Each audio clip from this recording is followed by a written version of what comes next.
mga ka-vlog, good morning sa inyong lahat. Ito na naman ako, si Jen The Vlog, ang naglilingkod sa inyo. Pero bago yan, kailangan mo natin papasukin ng ating intro, pasa!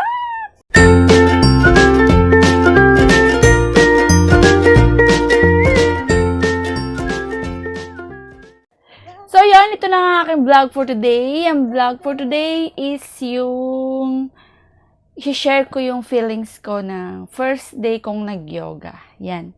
I-share ko sa inyo kung ano yung mga naramdaman ko, kung gaano kasakit, parang yung pag-ibig na iniwan. Char!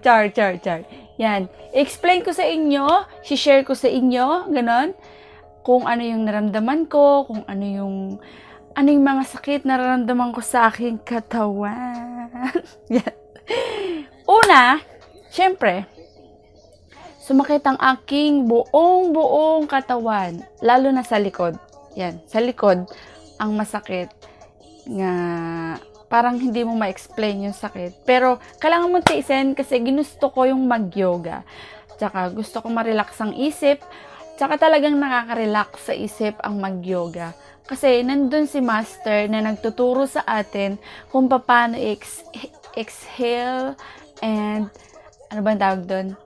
Yung ilabas yung ating mga nararamdaman sa pamamagitan ng ating paghinga at pagpasok ng hininga sa ating loob. Yan, ganun.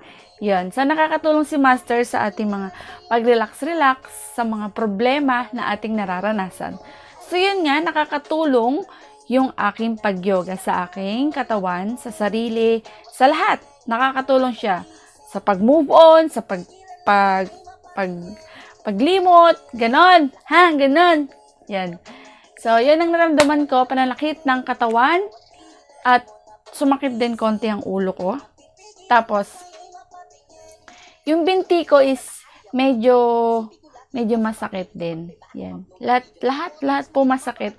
Yung mga buto-buto. Kasi nag-stretch tayo ng bonggang ganon tayo. Diba? So, yun po ang aking naramdaman. Tapos, nakita nyo naman, meron kaming part 2 kasama ng aking sister. Yan. Meron akong part 2 sa aming pag-yoga. Siyempre, tuloy-tuloy na po yan. Part 2, part 3, part 4. Hanggang sa makamit natin yung ating kagustuhan. At yung ating mind is talagang maaliwalas na. Maaliwalas naman na. Kaso, syempre, kailangan mong mas maliwanag at maaliwalas. Sabi nga ni Master, pag nagtatapos na yung aming yoga, sabi niya is, just concentrate at isipin mo yung ngayon, yung gusto mong isipin, na wag yung mga bad words, mga ganun. Yan dapat ang isipin is yung mga kunwari, mga plano mo, kung anong gagawin mo ngayong araw na to, gano'n. Ganun yung sinasabi ni Master sa amin. At yun nga yung nangyari sa amin sa part 2. Siyempre, ang naramdaman din ng aking kapatid is masakit nga din. Pero sa akin, sa second time naman na po, is medyo okay na po. Hindi na po masyadong masakit. At kumbaga, naghilom na ang sakit. Kumbaga nga sa pag-ibig is medyo okay na tayo. Kailangan move on pag may time. Ganon. Kailangan natin yan. Tapos, syempre, yung yung naranasan ko pa nun is, medyo nag-improve na po yung aming step. Kasi, sa first step nga po, syempre, simple pa lang. Ganon. Simple pa lang yung aming mga move, yung mga tinuturo ni Master. Tapos, sa second po na ng aming class, medyo po, meron na po siyang dinagdag na aming dapat pang matutunan. Siyempre, mas umaano pa yan kasi, alam niyo na, kailangan pagpatuloy, diba? So, yun po ang aking mga naramdaman. Sumakit ang aking katawan, sumakit ang ulo for the first day. At second day, yes, medyo okay naman po ako. Tapos, yung kapatid ko, tapos ang aking amo, yan, medyo nagsakit nga po yung katawan namin. Pero kahit po ganon, syempre, alam ko naman na mararanasan natin yan. Kasi nga po yoga, diba? So, mga stretch, yung mga binat-binat ng ating mga buto, mga ganon-ganon, diba? So, yun po ang aking naramdaman. At Kahit ganon, inaanyayahan ko po kayo na dumalo sa aming yoga every Sunday, 9 to 10 a.m. Yan. Siguro po, kung may simba man po, syempre, kaya naman pong ilagay yung time natin dyan para i-manage natin yung ating time na mag-yoga. Kasi po, ang simba is 7 to 8. So, alis po tayo ng 8:30 dito sa bahay. Kasi sumasakay naman po ako sa sasakyan nila amo papunta doon. Then, kung meron man pong gusto, o di syempre, join us, diba? So, maganda po ito sa katawan. Di po kayo magdadalawang isip at ano sa inyong mga babayaran. Syempre po magbabayad tayo dito, di ba guys? Bakit ganun yung mata ko? Syempre po magbabayad po tayo dito at hindi naman po free. So, may discount lang po kayo kung if ever na gusto nyo ng i-whole month na, meron kayong discount. Yan, nagbigay na ng discount ang aking amo.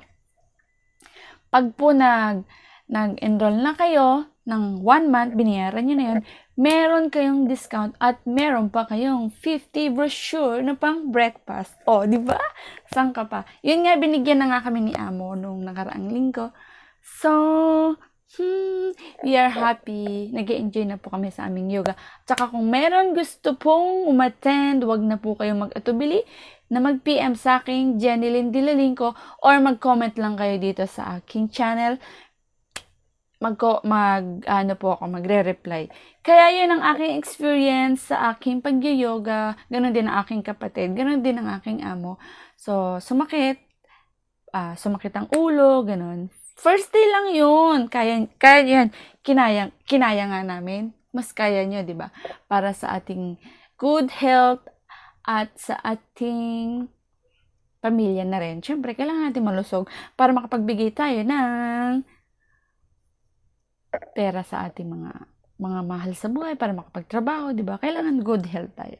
So, yan ang aking vlog for today. Sana may natutunan kayo at na-share ko sa inyo yung aking experience sa aking pag-yoga.